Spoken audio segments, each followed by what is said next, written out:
The Tao of Self-Confidence, Episode 724. Welcome to the Tao of Self-Confidence, where I share stories of amazing women who have discovered their inner journey to self-confidence. Visit our website at thetaoofselfconfidence.com. Your inner journey to self-confidence awaits. Well, hello, friend. Welcome to the Tao of Self-Confidence, where I share stories of amazing women who have discovered their inner journey to self-confidence. I'm your host today, Sheena Yap Chan, and today I have an amazing lady on the show today. She's a registered nurse, a lifestyle medicine advocate, and the host of the Grace and Gratitude podcast. And I'm really excited to have her on and share her story with us today on self-confidence. So without further ado, I'm going to introduce you to Vebs Dichoso Dominguez. Vebs, how are you today? Maybe you can fill in a little bit more about yourself to the listeners.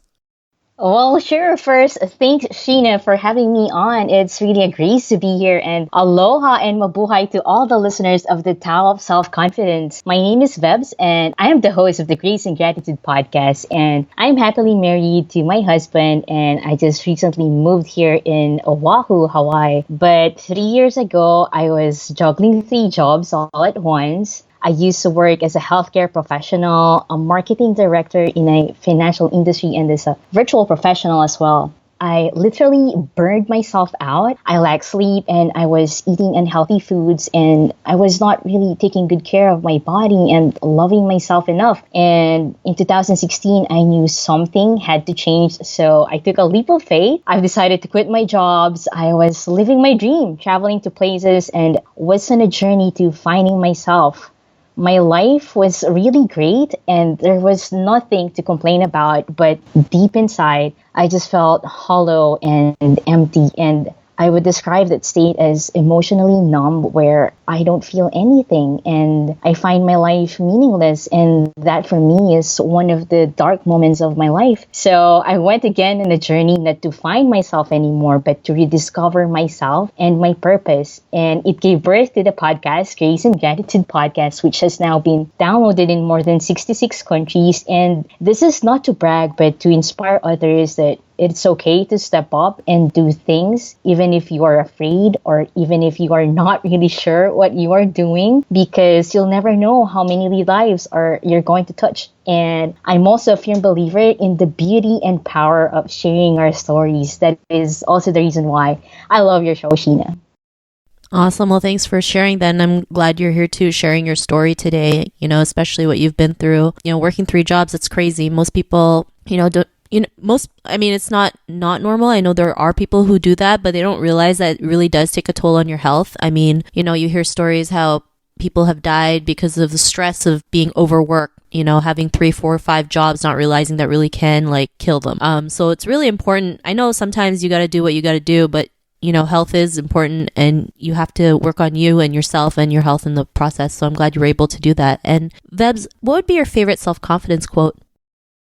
My favorite, there are so many self-confidence quotes that I really love, but one of my favorites is from Melody Beattie, and I'll just put it out here. She said, "Gratitude unlocks the fullness of life. It turns what we have into enough and more. It turns denial into acceptance, chaos to order, confusion to clarity. It can turn a meal into a feast, a house into a home, and a stranger into a friend." It does not really sound like a self-confidence quote, but this one really resonated with me because I came to a point in my life when I consider myself as a total stranger. I forgot who I am. I don't know what my purpose is and what the meaning of life is, and I don't know why I am here. And gratitude led me to a journey to befriend myself, love myself, and that I am enough and I am worthy no matter what the circumstances. And there is no need to look for love outside ourselves because we are already loved. Thanks for sharing that great quote. And I truly believe having the attitude of gratitude does help with confidence a lot. When you can see things in a different perspective, especially with how much we're so blessed, compared to others, it really does make us feel a lot better and just, go out there and do more. So thanks for sharing that quote. And in your own words, how do you define self-confidence? Self-confidence for me is about knowing our self-worth and embracing ourselves wholeheartedly, flaws and all. It is also remembering our true identity. And just like in the movie Lion King, Mufasa told Simba, remember who you are. Our self-worth is not based on external factors. It is not based on our achievements, titles, or success. It is not based on what others tell us or how other people define us. When we remove all these labels that we attach to ourselves, what's left? Who are we deep down in our core? And for me, I believe each one of us is a divine expression of God's love, and our sole purpose in life is to simply manifest and radiate the love of God inside us through our own unique individual gifts in whatever we do, big or small. Doing things out of love is all that matters. Thanks for sharing that great definition. And Vebs, what was your life like before your discovery of self-confidence? This is a very good question, Sheena. So most of the time, our self-doubt or limiting beliefs stem from our past. It could be the way our parents treated us or how someone made us feel that we are inadequate or not good enough as a child growing up. And there were many occasions I doubted myself, and I still do sometimes. Growing up, I was always compared to the high achievers of the family who were scholastics and valedictorians, and I used to define my self-worth based on the external factors like, getting good grades, a good career, achievements, and success in a worldly sense. But as time went on, I realized that our worst critic is not our friend, family, trolls, or haters. The worst critic you will ever encounter is the one inside your head. So we have to tame it. We have to learn how to silence it and befriend it. Thanks for sharing that. And I know a lot of us go through that. We become our own worst enemy, our own worst critic. You know, we're so mean to ourselves sometimes. Like, we would not treat our own best friend like that. So it's like you have to treat yourself like you are your own best friend. And what was that point in your life when you realized you were more than enough to go out there and be who you are today, build that confidence? What was that aha moment? I had so many turning points in my life and aha moments.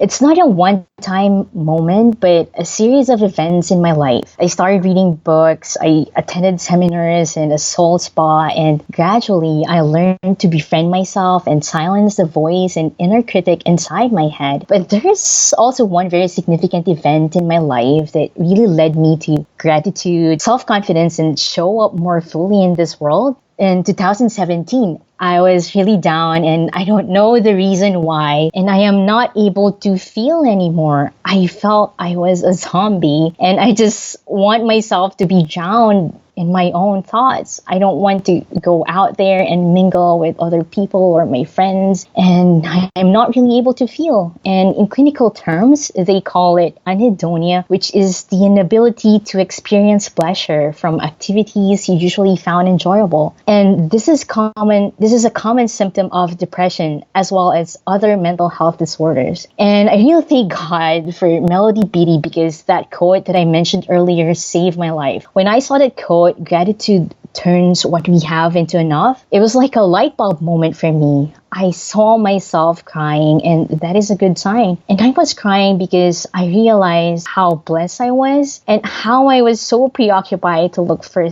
things outside me just to satisfy me. And so I turned inward and realized so many great things in life that I really should be grateful for. And I saw my life flash before me and how great my life has been. And I just felt love and security. And so I started the Gratitude Project, which is the Gracing Gratitude podcast. And it made me remember my true identity and that we are an individual expression of God's love and we are love. And since this is a podcast about women, inspiring women, I'd also like to honor the important women who made a difference in my life. My good friend Maggie, she's one of my mentors. If Mitch Albom had Maury in his life, I have Maggie. She's the one who taught me how to be brave, how to break out of my shell, and to simply move out of my comfort zone. And of course, my mom and sister Jessica, they're the people who never fail to give me a boost of self-confidence when I needed it. And I know that we can be our own best friend and our own cheerleader. It's just really good to surround ourselves with the people who support us, lift us up, and inspire us to grow. Thanks for sharing that. And I'm glad you were able to create a gratitude project, right? Sometimes, we start things and we don't really know where it's going to go, but it just like feels right. It doesn't have to make sense in the beginning, but deep inside, it just needs to be done. And like with you just decided to do a gratitude project, you created your podcast, and you never know where it was going to lead you, but it really helped you. It saved you. It healed you as a person. And, because of that, what's your life been like now? I feel that I am enough and I have more gratitude in my life, and I am now more mindful not to compare myself and my journey to others. As John Lee Dumas said, compare and despair. All of us, we have our own journey, and what we see on the outside, especially on social media, is just a speck of what's really going on inside us. So we really have to be compassionate and kinder to one another. And now I'm on a mission to help people find their way back to joy and rediscover a meaningful, soulful, and fulfilling lives through the practice of self-care, self-compassion, gratitude, and a life balance system. Thanks for sharing that. And if our listeners were tuning into your episode and they're in a similar journey to self-confidence, what would be that one tip you would give to them? To the listeners who's going through their own journey to self-confidence, never ever doubt your worth. Be patient with yourself and always remember that life does not happen to us. Life happens for us, and you do not have to be okay all the time, and you do not have to figure out everything all at once. It is just a journey, and sometimes it is okay not to be okay and to be vulnerable and to ask for help. At some point, we can roll up our sleeves again and turn our weakness moments to our glorious moments. And as a Persian poet said, Rumi, the wind is the place where the light enters you. So allow yourself to feel and heal, because we can only heal what we can feel. One day, once the pieces of all our puzzles are all together, everything will make sense. But for now, just remember who you truly are. Who are you? You are light, you are love, and you are an individual expression of God. When you're ready to go out there and be who you truly are, go out there. No filters, no excuses, no mask, and be grateful. Start a gratitude journal or a gratitude project. Be happy, be you. Thanks for sharing those great tips. And if our listeners wanted to get to know a little bit more about you and what you do, or check out some of your work, is there any links or social media profiles we can connect with? Yes, absolutely. So we're launching a website. It's www.vebsdominguez.com. I'm on Instagram, Vebs Dominguez, and on Facebook as well. Thanks for sharing that. And to our listeners, if you want to connect with Vebs, you can also head on over to the taoofselfconfidence.com and search for Vebs' name. Her show notes will pop up along with everything else that we talked about. And I really just want to thank Vebs today for taking the time to share her story and tips with us on self-confidence. So thank you so much, Vebs. Thank you, Sheena. It's a great to be here. Not a problem. It was really great having you on the show. And to our listeners, be on the lookout for another new episode of another amazing woman's journey to self-confidence. And we'll talk to you soon. Bye for now. Bye. Thank you for tuning in to another amazing episode of the Tao of Self-Confidence. Please subscribe to the show on Apple Podcasts or Spotify to get your daily boost of confidence.